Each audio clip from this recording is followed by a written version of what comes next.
Settlement of claims. When this happens in the project, there are 6 stages. 1. Negotiation.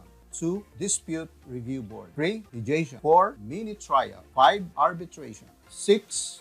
Litigation. Constructors accredited by PCAB, Philippine Contractors Accreditation Board, greatly benefit from these settlement processes. The procedures are actually provided for in the Constructors License Law and Construction Industry Authority of the Philippines Law. Stage 1. Negotiation. 2 parties agree to communicate and make decisions to both agree and eventually modifies the contract. Stage 2. Dispute Review Board. A review board committee is formed to examine arising disputes and resolve in timely manner. This can be facilitated by SIAC, Construction Industry Arbitration Commission, and by the rules of procedures governing arbitration pursuant to Executive Order Number 1008, the Construction Industry Arbitration Law. Stage 3. Mediation. In the contract, a neutral third party is assigned as a communicator or facilitator. The owner and constructor decide to agree on a dispute. Though non-binding, both parties are normally committed. Stage 4. Mini trial.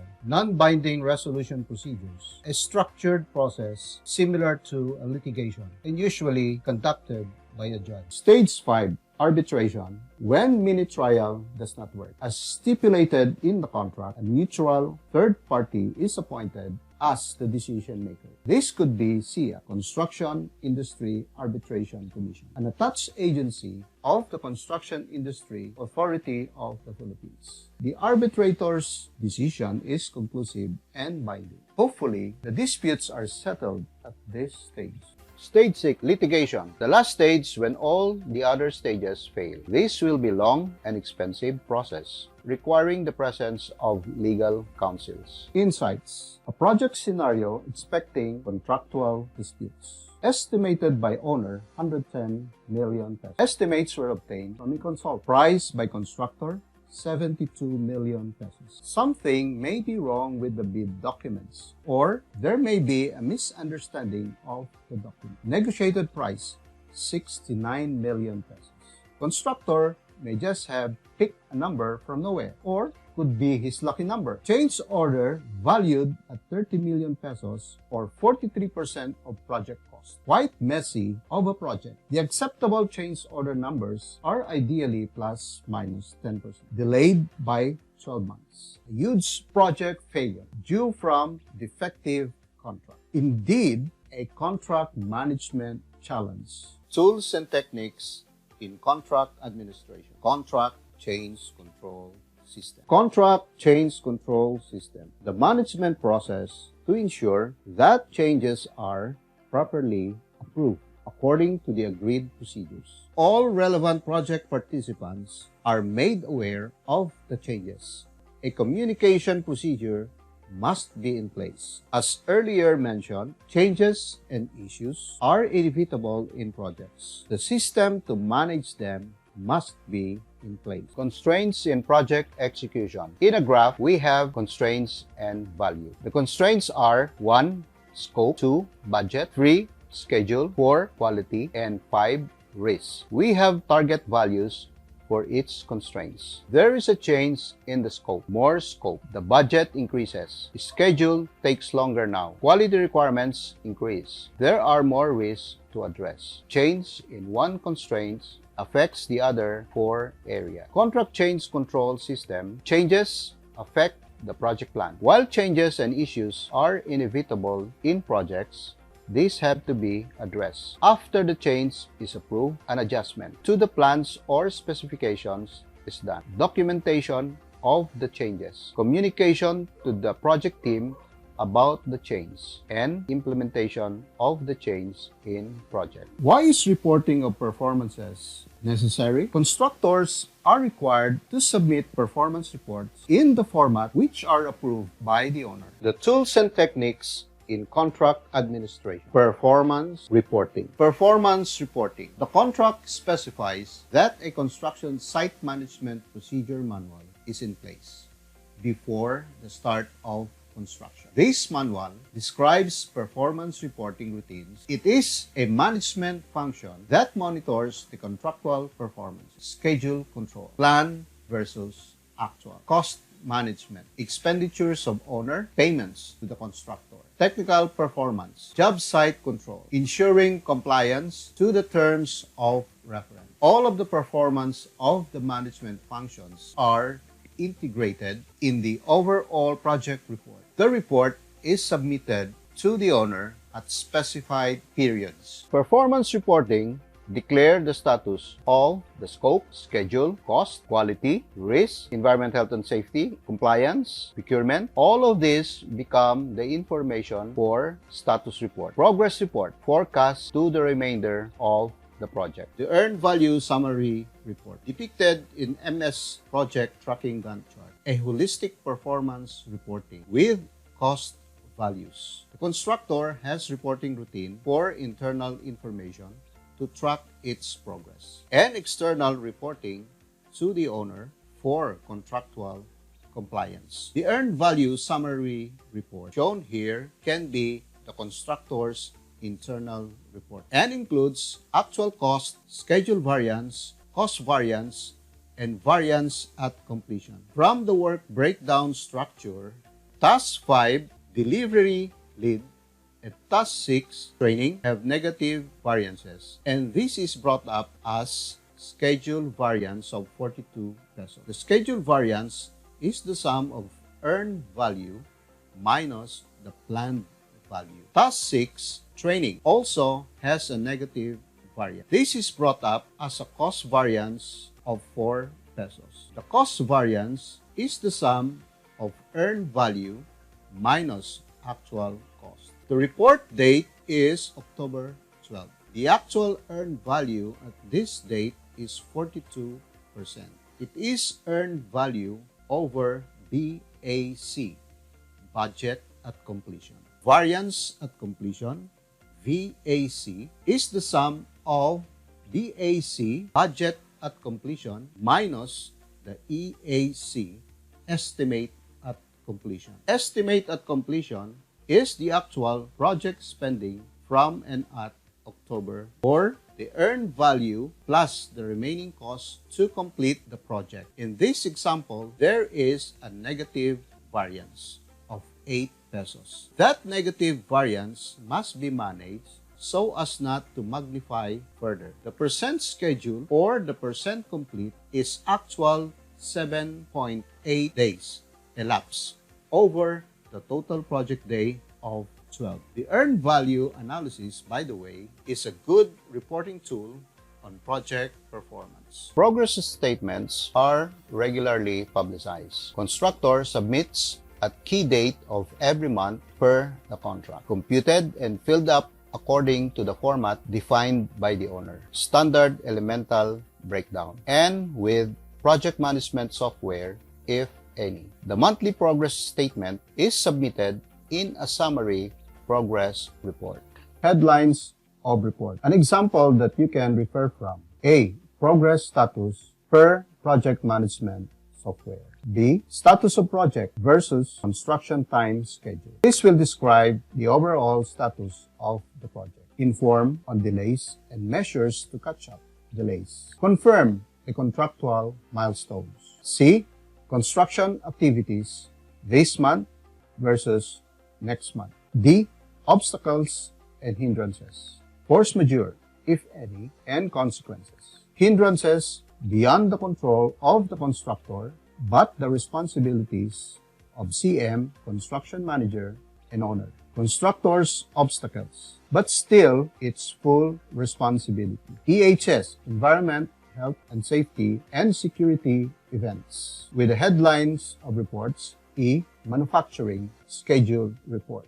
F. Confirmation of compliance with EHS and S plans.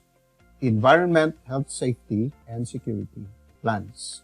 G. Report on all non-compliances. H. Report on accident, incident, and dangers. I. Authorities issues. J. Engineering and design. K. Procurement and contracting. L. Change orders. M. Manpower and subcontractor management. N. Commissioning status. O. Final acceptance status. These headlines of report, as suggested, can be used for your project. The tools and techniques in contract administration payment system. Why is it important to understand the owner's payment processes? Well-managed projects receive payment for the scheduled earned value or the equivalent partial progress payment when this is due in order to manage cash flow. The payment system is described in the Accepted Construction Site Management Procedures Manual. Through accounts payable system of both the constructor and owner, the format is defined in the contract and procedures. Here is typical payment system applicable to the project. Constructor prepares invoice. The PM, project manager of the owner, reviews invoice. No, returns to constructor who prepares the invoice. Yes, project manager prepares pay request. Owner reviews pay request. No, returns to PM, reviews invoice. Yes, constructor certifies payment and the payment goes into the accounting record. The outputs of contract administration. Correspondence. Correspondence, the written documentations per contract terms and conditions. These are routine correspondence.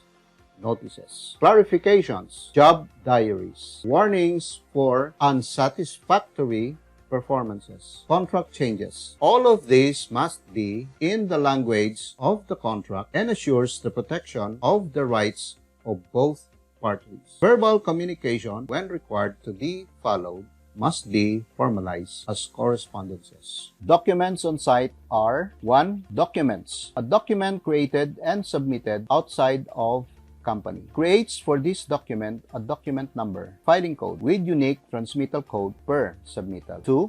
Controlled documents. Document with the history of change updated with every issue. 3.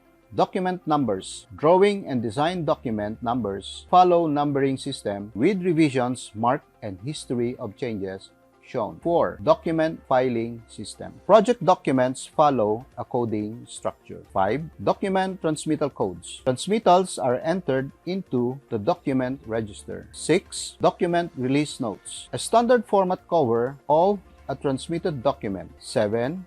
Register of documents. Transmittals are entered into the document register. 8. Central document register. Only documents approved and updated in master files are issued. 9. Day files, kept current at least 2 weeks. The outputs of contract administration. Contract changes. Contract changes are properly managed. The changes, whether approved or unapproved, are handled by the ways of contract change control system. And the project plan adapts the change. The project procurement plan is revised, then updated. Project plan is the new baseline. Contract change order procedures in an illustration.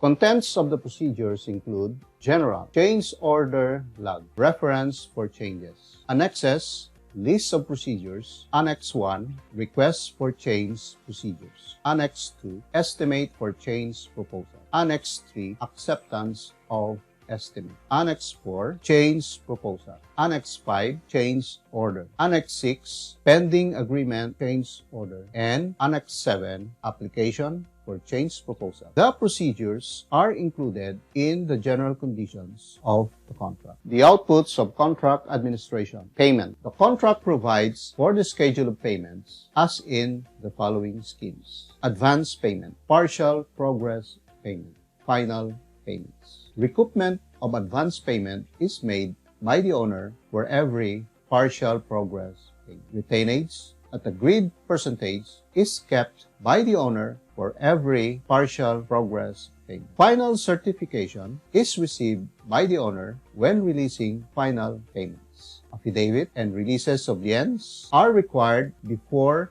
processing or releasing of final payments. Release of accumulated retainage of up to 90% is done at final payment. Let me take you to the actual payment of progress billings. Ex-VAT, exclusive of value-added tax. As an example, the scheduled earned value for progress payment is 60%. The advance payment given by the owner is 20%.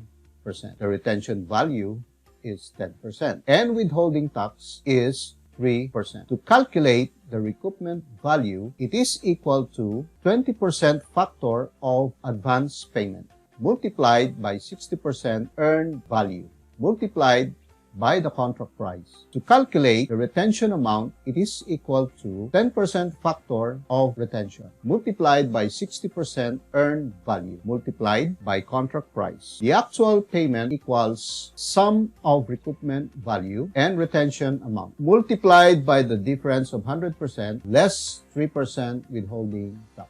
The actual payment is much lower than the equivalent amount of the 60% of earned value. This must be factored in cash flow forecast. Progress payments using earned values S-curve is submitted by the constructor. The S-curve is approved by the owner and becomes the baseline to track project performance. Again, you are looking at a Gantt chart. This chart is of the machine installation project. The project cost of 1,02,500 is broken down and allocated to each task of the project. Then to each task are allocated the costs. These allocated costs are converted into the equivalent weighted percentages. The S-curve is generated in the project schedule. With the S-curve, the scheduled earned values are plotted with 30% as the first progress payment. Second payment, 60%.